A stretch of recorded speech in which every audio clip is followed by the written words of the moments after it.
Crows are a constant presence in our lives.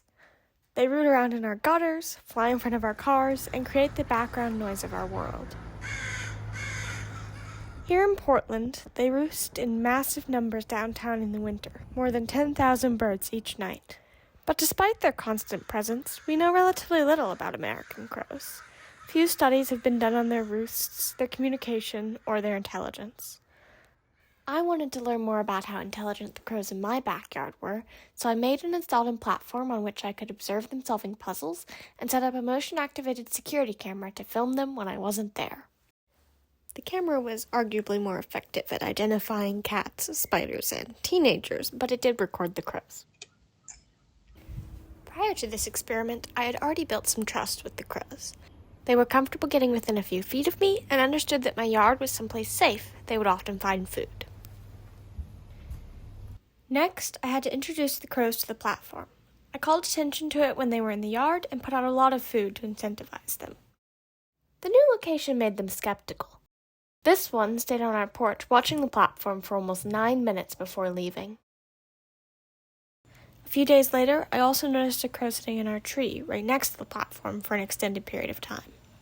Eventually, they seemed to decide it was safe and went up to the platform. Once they were used to eating on the platform, I put out the first puzzle and taped paper over the window so they might feel more comfortable. The canisters on this puzzle are filled with food, which dumps out when they're spun around. I got this puzzle off the internet. It's designed for dogs, and I thought it would be the easiest of the ones that I had. The crows never successfully solved this puzzle. They ate food sprinkled around it timidly and looked at it from different angles, but never solved it. I tried to demonstrate the spinning capacity of the puzzle by leaving one upside down, but that was only startling when it fell. I think the difficulties with this puzzle were the size, having to put their head underneath something to solve it, and their general level of fear when on the platform at this point in the experiment. So I put out the next puzzle. This one has trapdoors and sliding doors and covers you can knock off like this. We'll get to that later, but they took the covers, so I can't demonstrate. When they first encountered this puzzle, they only ate the exposed food, so I provided something of a hint by moving one of the sliders a bit. This is footage from the next time they visited the platform. Keep in mind that they've never slid these doors before. This crow lines themselves up and pushes the sliders to get the food.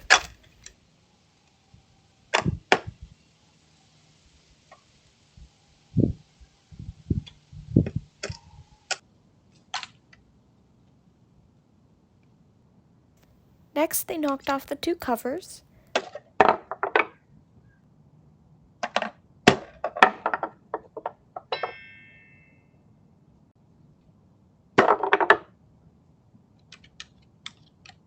and opened the trapdoor a couple times, but didn't eat the food underneath it.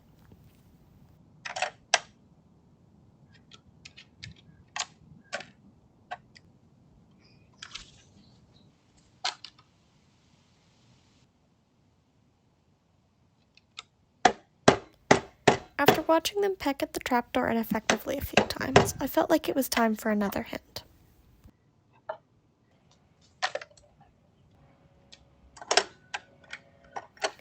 They opened and closed this door a couple times, but didn't use that knowledge on the other door.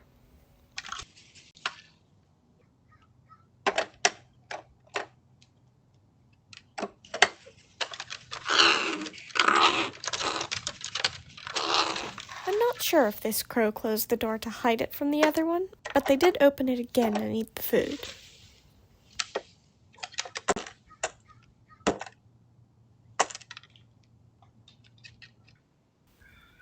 And, later, they opened the other door. One of the most interesting things to me about watching them solve this puzzle was watching them practice. There were multiple times when they had already opened each compartment and knew that there wasn't any food, but they kept opening and closing things for minutes on end anyways. It's possible, of course, that they didn't understand that there wasn't food or forgot each time they closed the door. But watching this footage, I'm reminded of certain tasks I do over and over, hoping to improve. This was the time that they stayed the longest, spending about 20 minutes at the platform.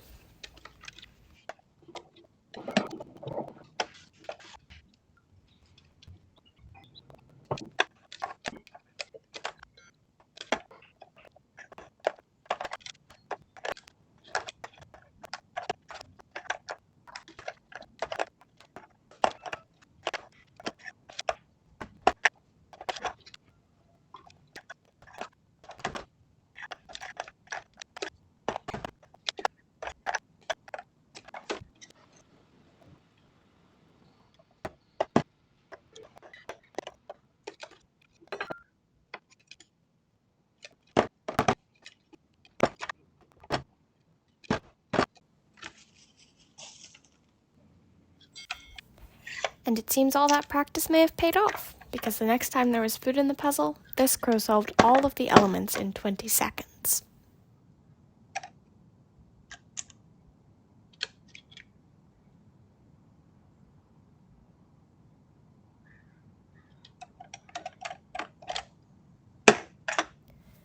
My other two favorite moments from this puzzle were when one of the crows accidentally closed the trapdoor with its tail feathers, and when one of them did this, and then the other undid it. For the next puzzle, I made a small wooden box with a clear plastic lid and a small food dish on the end of a string, which could be used to pull it out. They solved this puzzle really quickly, launching backwards off the platform. Here's that in slow motion.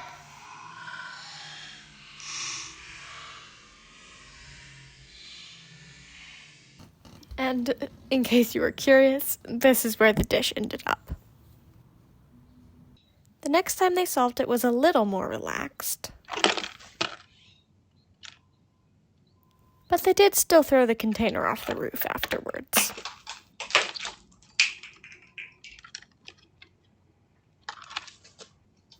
After retrieving the food, they came back to the platform, regurgitated it, and then ate it again.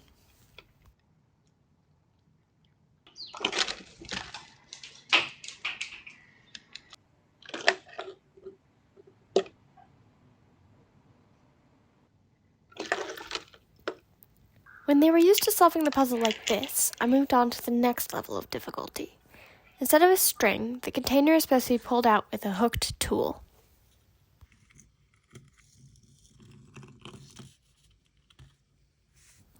They were also unable to solve this puzzle. I gave them many chances and several tries with the tool pre-hooked, but they never used the tool themselves. They did thwart me in a variety of ways, like tossing the puzzle off the roof and reaching it with their beaks, but they never truly solved it. While attempting to solve this puzzle, I observed a lot of frustration from the crows.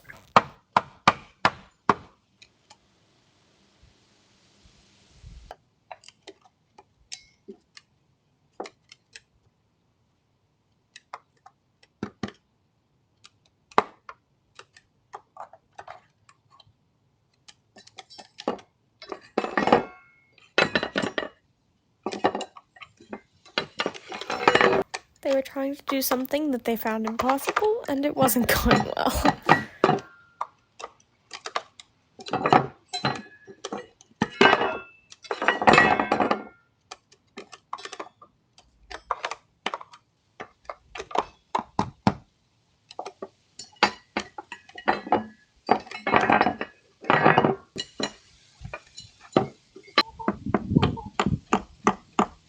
I imagine it's some of this persistence that helps them crack open nuts, but it didn't work here.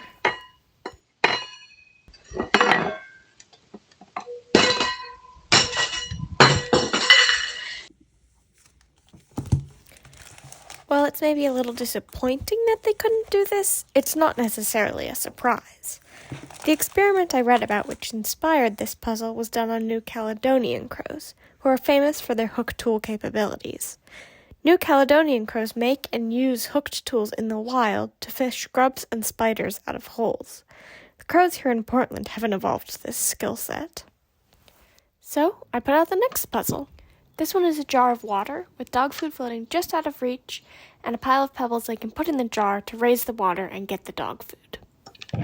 Okay, I could have predicted that one. I stuck to the platform for the next try.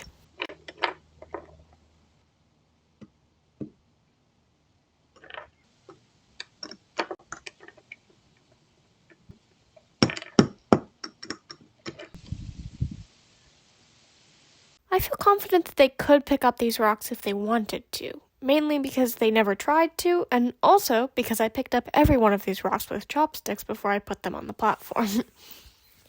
I tried putting a rock in the jar to see if that would inspire them. It didn't.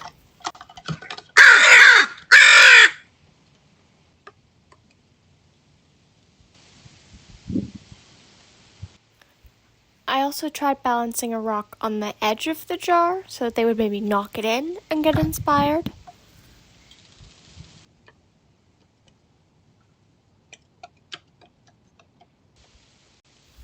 They did knock it in, but they didn't get inspired. Even with the crows having mixed success with the puzzles, I still learned a lot about them. One thing the platform allowed me to do was observe their eating habits. They like eating their food wet, hence the frequent regurgitation, and once they became comfortable with the platform, they would bring food from other places to put in the water and eat at the platform.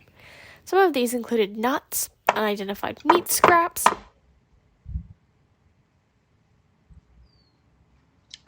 and what I think is a dried corn on the cob.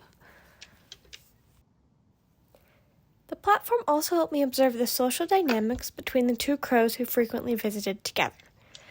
Because they aren't tagged in any way, and they are wild animals, it's difficult for me to say for sure which crow is which, or even how many crows visited my platform. However, I feel, after having watched extensive footage of these crows, that there were two who visited, and I can tell the difference between them.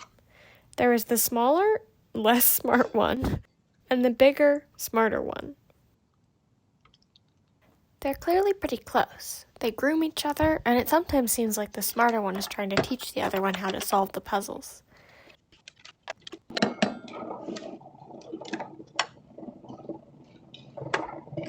They spend a lot of time together and work on the same puzzles. But there's also definitely a pecking order. The bigger one ate almost all of the food I put out.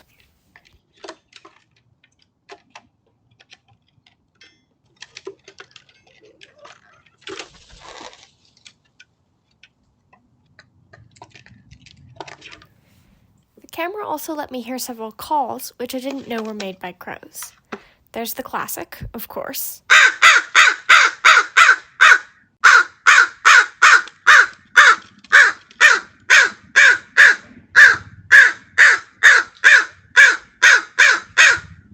But also this chirp,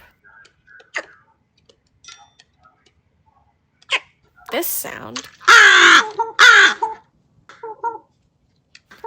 and this one, and these squawks, which seem to be directed at each other in frustration.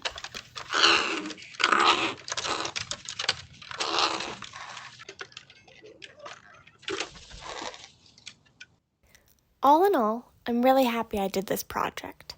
I learned a lot about these crows, and I think I'll keep trying new puzzles with them, or at least feeding them, going forward. It was really interesting to get to watch them interact with each other, play with the puzzles, and get frustrated. I would be very interested in doing a similar study to this in the future with more resources. A focal animal study on American crows, but with more time and precision. Imagine if I could track these crows, so I could observe their daily habits outside of my backyard and follow them around, seeing what other crows they interacted with. If I could tag them, so I knew which crow was which, I could observe them learning much more concretely. I think there's a lot more to be learned from these birds. If you're interested in drawing your own conclusions from the footage I gathered over the course of this experiment, you can watch the videos I've linked here, which have the raw footage from the security camera of the time they spent on the platform.